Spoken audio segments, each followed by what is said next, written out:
పండించిన పంట ధరలు పెరిగితే రైతుకు ఆదాయాన్ని తెచ్చిపెట్టాలి. కానీ అక్కడ అలా జరగలేదు. రైతు కంటనీరు మిగిల్చింది. ప్రతి ఏటా పండించిన పంటకు ధరలు లేక తీవ్ర నష్టాలు చవిచూసిన రైతులకు ఇప్పుడు ధరలు పెరిగినా మరింత నష్టాలు మిగిలినాయి. గత ఏడాది కంటే మూడింతలు ధరలు పెరిగినా ఆదాయం రాలేదు కదా, అసలు కూడా గిట్టలేదని రైతులు వాపోతున్నారు. ఇంతకీ ఏంటా పంట? ధరలు పెరిగితే సంతోషపడాల్సిన రైతు బాధపడాల్సిన పరిస్థితి ఎందుకు వచ్చింది?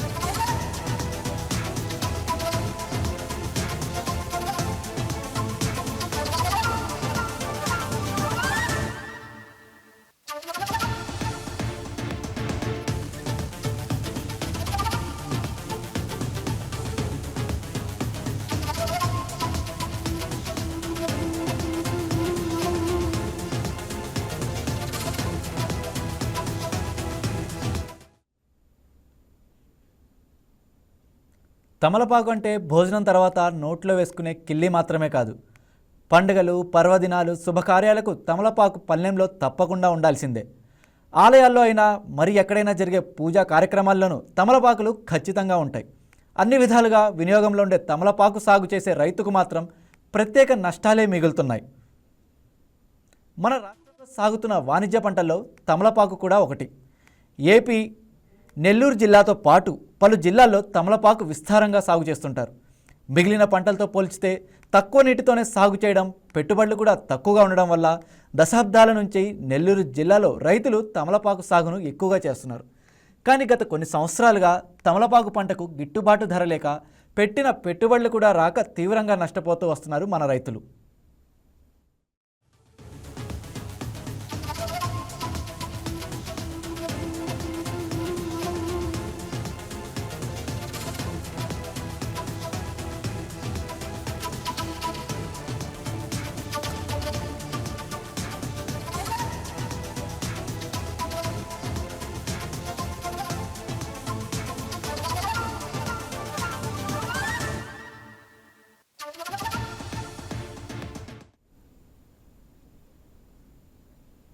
ఒక పంతం అంటే 170 నుంచి 180 తమలపాకులు కలిపిన ఒక కట్ట. అలాంటి 100 పంతాల ధర గత ఏడాది వరకు 2000 నుంచి 2500 వరకు మాత్రమే ఉంది. ఈ ఏడాది 100 పంతాల ధర ఏకంగా మూడింతలు పెరిగి 7500గా ఉంది. గత ఏడాది వరకు 2000 మాత్రమే ఉన్న తమలపాకు ధర 7000 దాటిన తమలపాకు రైతుకు నష్టాన్ని, కష్టాన్ని మిగిల్చింది. నెల్లూరు జిల్లాలోని కోవూరు, వింజమూరు ప్రాంతాల్లో వేల ఎకరాల్లో తమలపాకు సాగు అవుతుంది. ఇక్కడ నుంచి హైదరాబాద్, చెన్నై, బెంగళూరు, మహారాష్ట్ర, ఢిల్లీ వంటి ప్రాంతాలకు ఎగుమతి అవుతున్నాయి. ఇటీవల వచ్చిన మోంతా, దిత్వా తుఫాన్ ప్రభావంతో నెల్లూరు, కడప, తూర్పుగోదావరి జిల్లాల్లో పంట ఎదుగుదల దెబ్బతిని దిగుబడి గణనీయంగా తగ్గింది. అయ్యప్ప స్వాములు, భజనలు ఇవన్నీ ఉంటాయి. కానీ మా దగ్గర మాత్రము చాలా చాలా తక్కువ రేటు కొంటున్నారు. కానీ బయట వాళ్ళు మాత్రం అమ్ముకునేది మాత్రం చాలా ఎక్కువ రేటు అనుకుంటున్నారు. మధ్యలో డలార్లు ఎక్కువ తింటున్నారు, డలార్లు అధిక లాభాలు పొందుతున్నారు. మేమైతే ₹1 కూడా మాకు ఆశించిన దానికంటే తక్కువ వస్తుంది. మేము ఒక ఒక కట్టగా ఆకులకు వస్తే మా దగ్గర ₹30, ₹50 కొంటున్నారు. వాళ్ళు ₹150, $200 అమ్ముకుంటున్నారు. ఏమమ్మా మీరు అంత అమ్ముకుంటున్నారు, మాకు డబ్బులు ఏంటంటే, మేము ఇక్కడ మాకు మార్కెటింగ్ మేము చేసుకుంటున్నాము, మీరేం చేస్తున్నారు, మాకు మీరు కోసిచ్చేదే కదా, కోసిన దానికి డబ్బులు ఇస్తున్నాం మీకు అంటున్నారు. కానీ కోసిన దానికి ఎంత కూలి అవుతుంది? దాన్ని ఇన్ని రోజులు 6 నెలలు శ్రమపడి బిడ్డను పెంచినట్టు పెంచితే కానీ మనకి కోతకు రాదు ఆకులు. అట్లా ఇన్ని రోజులు పెంచి కూడా మాకేమో నష్టం వస్తుంది. మధ్యలో డలార్లేమో లాభం పొందుతున్నారు. ప్రతి సంవత్సరం ఇనముడు ఆగుదోటలు బాగా ఫేమస్. నా పేరు కావేటి సురేందర్ రెడ్డి. ఇనముడు గ్రామం, కోవూరు మండలం, నెల్లూరు జిల్లా. ఇనముడు గ్రామంలో తమలపాకు తోటలు ఒక 100 ఎకరం లోపు పోసేవాళ్ళు. అటువంటిది ఈ సంవత్సరం ప్రతి సంవత్సరం ఇబ్బంది పడుతూ, కూలీలతో ఇబ్బంది పడేది, అన్నిటికీ ఇబ్బందులు పడుతూ తోటలు పోస్తూ రూపాయి అమ్మేసేది. ఒక 5000 లెక్కన గుంటి సెంటు 5000కి అమ్మేసేది. అటువంటిది ఈ సంవత్సరం ఏంటంటే ఈ బాగా తమలపాకులు అమ్ముతున్నాయి. అమ్మడంలో అది కూడా 150 ఆకులు వచ్చి ₹100 అమ్ముతున్నాయి. అమ్మిన దానివల్ల ఈ వ్యాపారస్తులకి ప్రతి సంవత్సరం ఇబ్బంది, అంతో ఇంత ఇబ్బంది పడుతూ ఈ సంవత్సరం అయితే రికవర్ అవుతారు. బాగానే. గతంలో ఎకరానికి 3000 పంతాల వరకు వస్తే ఇప్పుడు 800 నుంచి 1200 పంతాల దిగుబడి మాత్రమే ఉంది. తమలపాకు ఉత్పత్తి తగ్గడంతో ధరలు పెరిగాయి.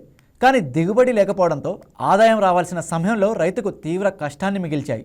తుఫాను ప్రభావంతో దెబ్బతిన్న తమలపాకు తోటలను 2 నెలల క్రితం తిరిగి సాగు చేయగా దిగుబడి రావడానికి మరికొన్ని నెలల సమయం పడుతుంది. అప్పటికి ధరలు ఉంటాయో లేదో తెలియని పరిస్థితి ఉందని రైతులు ఆందోళన పడుతున్నారు.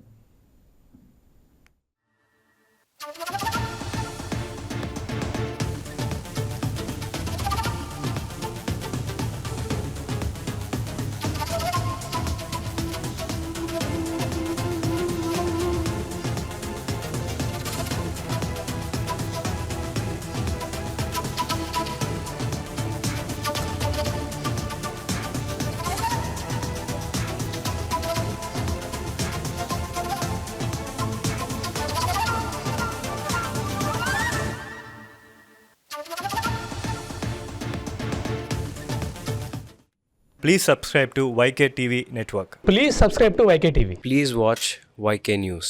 Don't forget to subscribe YK News channel.